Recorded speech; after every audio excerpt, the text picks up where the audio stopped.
Em nome do Pai, do Filho e do Espírito Santo. Amém. Os queridos irmãos e irmãs que estão aqui na igreja, reunidos, celebrando a nossa fé, quero acolher também os meus queridos irmãos que estão acompanhando pela transmissão ao vivo e todos aqueles que depois assistirão esta homilia pelos meios de comunicação.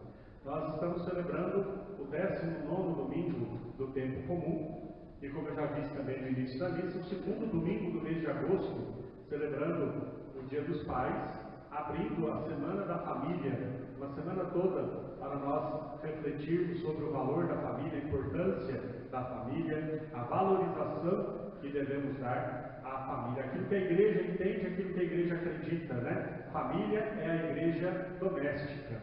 Nós vivemos uma realidade, ainda estamos saindo, né? Mas vivemos uma realidade bastante difícil quando, por exemplo, nós não tivemos acesso ao templo para celebrarmos a liturgia, né? Nós não tivemos acesso ao templo para celebrar a liturgia como nós estamos agora.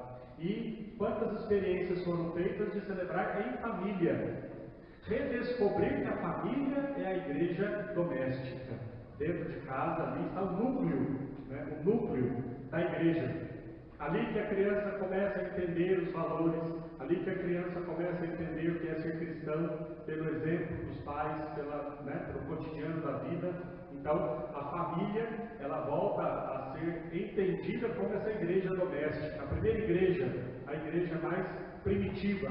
No início da igreja, no começo, a Eucaristia era celebrada nas casas, não existia templo para se celebrar a Eucaristia, né? Até porque a igreja era perseguida, era proibido rezar a Eucaristia, então se fazia dentro das casas. Depois, ainda mais perseguida, foi celebrar nas catacumbas, em cima dos túmulos, e assim por diante. Então a família é para a igreja um dos grandes tesouros.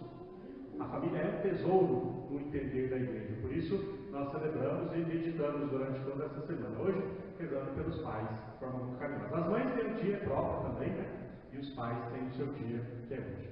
Muito bem, e o evangelho de hoje, nós vimos uma história até bem conhecida, quando Jesus caminha sobre as águas, né? Tem muitas pessoas que ficam perguntando, né? Será que Jesus andou mesmo sobre as águas, de verdade?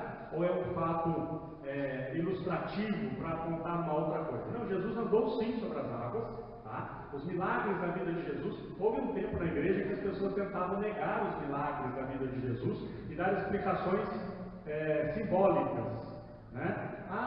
Lá no tempo de Moisés, quando saíram do deserto, o mar não se abriu no meio. É porque tinha maré alta, maré baixa, então quando baixava a maré, os israelitas passaram, quando subiu a maré. Não tem nada disso.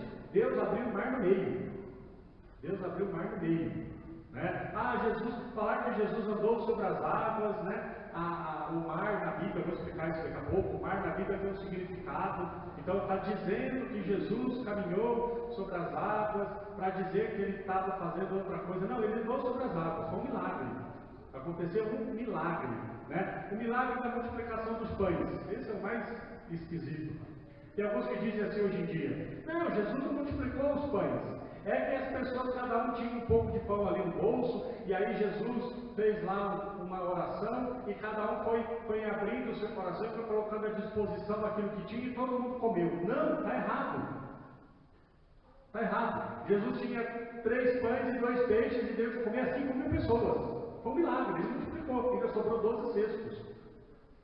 Então foi um milagre, sim. Né? Jesus andou sobre as águas, sim. Eu estou lembrando uma historinha aqui, eu vou contar essa historinha para vocês.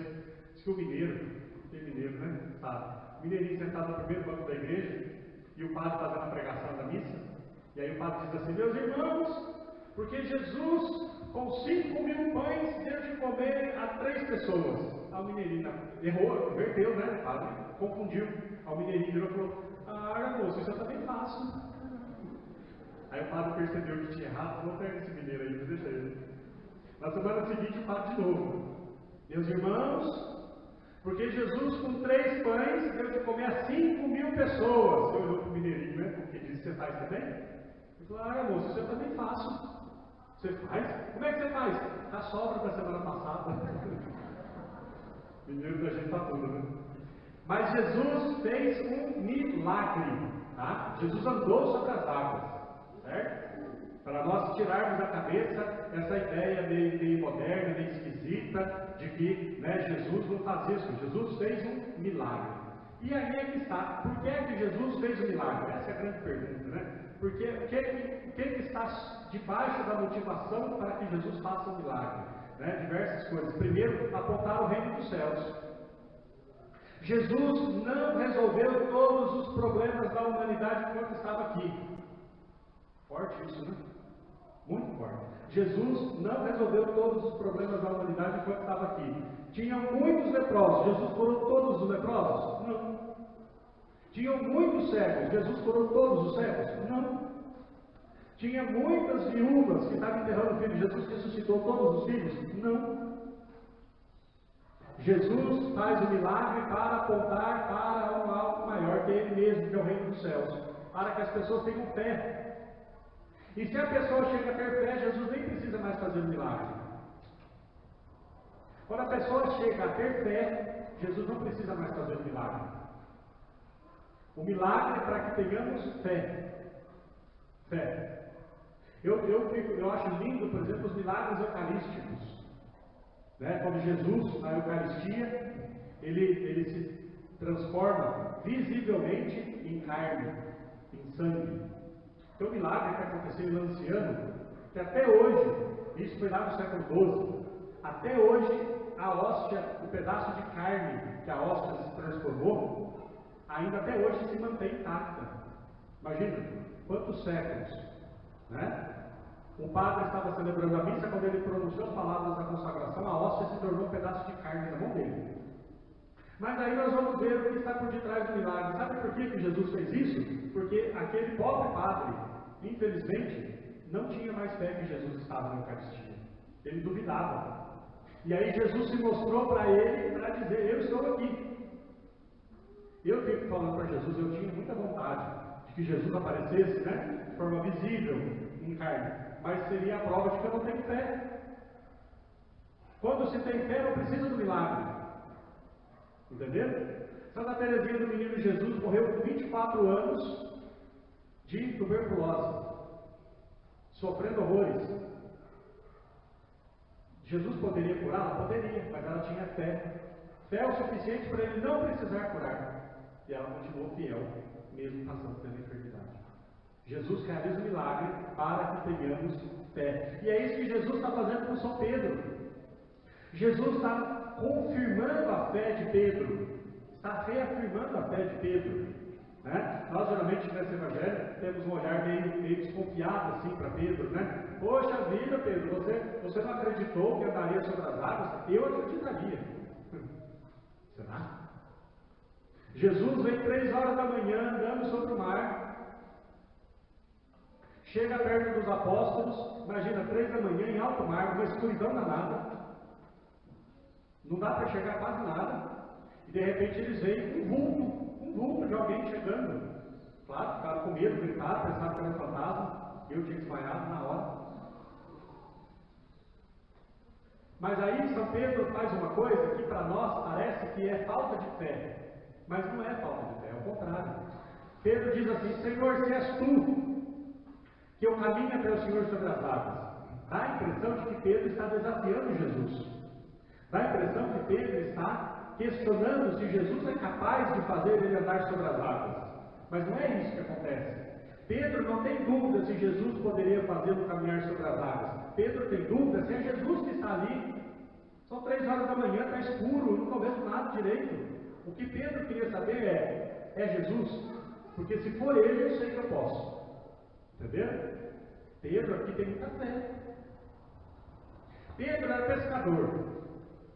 Não precisa ser pescador para saber disso, mas Pedro era pescador, sabia mais do que nós, que ninguém anda sobre as águas. Se ele descesse do barco, ele afundava. Todos nós já sabemos. Quem aqui já tentou andar sobre as águas? Eu já tentei, não consegui.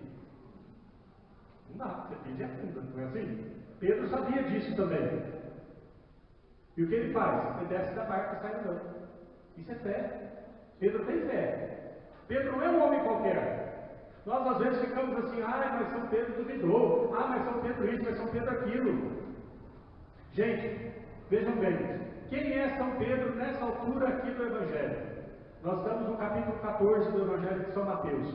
São Pedro ainda não recebeu de Jesus as chaves do reino dos céus, vai receber só no capítulo 16. São Pedro ainda não recebeu o Espírito Santo, só depois que Jesus ressuscita. São Pedro ainda não foi confirmado. Mas São Pedro aqui, ele já fez muito mais do que muitos de nós faz ou fará a vida toda. São Pedro aqui, nessa altura do Evangelho, já fez muito mais por Jesus do que talvez nós façamos a nossa vida toda. São Pedro deixou tudo que ele tinha para seguir Jesus sem saber quem era Jesus. São Pedro foi muito mais generoso com Jesus do que muitos santos foram a vida toda. São Pedro não é um qualquer que está aqui duvidando de Jesus. Só que Jesus aqui ele está confirmando a fé de Pedro. Pedro tem generosidade. Pedro deixou a vida dele, deixou família, deixou barco, deixou empresa, deixou tudo. E saiu atrás de Jesus sem saber quem era Jesus. Foram descobrindo aos poucos, finalzinho do Evangelho, quando Jesus sobe na barca, que eles dizem: verdadeiramente tu és o Filho de Deus. Quando Jesus transforma a água em vinho lá em Caná da Galileia, agora sabemos que tu és o Filho de Deus. Pedro nem sabia quem era Jesus e abandonou tudo. E nós muitas vezes não temos coragem de fazer isso. Ai de nós para falar, eu farei melhor que São Pedro. Não. Mas Jesus ainda vai confirmando a fé de Pedro. Pedro, a sua fé é generosa. Pedro é generoso, mas ainda precisava de profundidade na entrega. A entrega dele é verdadeira. Ele acredita em Jesus. Ele desceu do barco. Eu não desceria. Mas Pedro faz. Mas Jesus ainda vai caminhando. Veja, falta 2 capítulos para Jesus dizer que tu és Pedro, e sobre essa pedra eu edifico a minha igreja. Não é para qualquer um que Jesus pode dizer isso. Por isso ele fala: não duvide, Pedro. Mas nós ainda estamos vivendo neste mundo, e como São Pedro, nós também ainda somos sujeitos às coisas do mundo. Agora entra o significado. Qual é o significado do mar na Bíblia?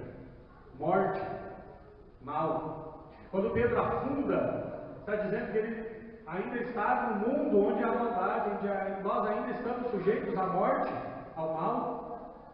Mas Jesus prontamente nos levanta. Jesus prontamente nos tira. Se nós pedirmos socorro, Ele prontamente estende a mão. E para onde Jesus levou Pedro? Para a barca. Colocou dentro da barca. A barca na Bíblia significa a igreja. A igreja tem essa imagem da grande barca que caminha pelo mal, pelo mundo e pela morte, nos levando para o porto seguro que é a eternidade. Por isso Jesus coloca Pedro na barca e tudo se acalma. Onde Jesus está, a calmaria se faz presente. Por isso, tenhamos fé na pessoa de nosso Senhor Jesus Cristo. Tenhamos fé naquele que pode nos livrar do mal, da morte, nos livrar da condenação eterna. E tenhamos a mesma fé que Pedro, colocar o pé primeiro, para depois Deus colocar o chão. Isso é fé. Dar o primeiro passo em direção a Jesus. Quando Pedro caminhava em direção a Jesus, ele caminhava firme. Que nós também caminhemos em direção a Jesus, pois assim, com certeza, não afundaremos no mal, não afundaremos na morte. Deus nos abençoe e conceda a cada um de nós muita fé, muita força e muita esperança. E aos pais, que aqui estão, aqueles também que estão longe, que ouvirão depois dessa homilia, que tenhamos muita força, porque eu também sou pai de muitos, tenhamos muita força para cumprirmos a missão que Deus nos confiou, para cuidarmos daqueles que são confiados a nós. Deus abençoe e nos proteja pela intercessão da Virgem Maria. Louvado seja nosso Senhor Jesus Cristo.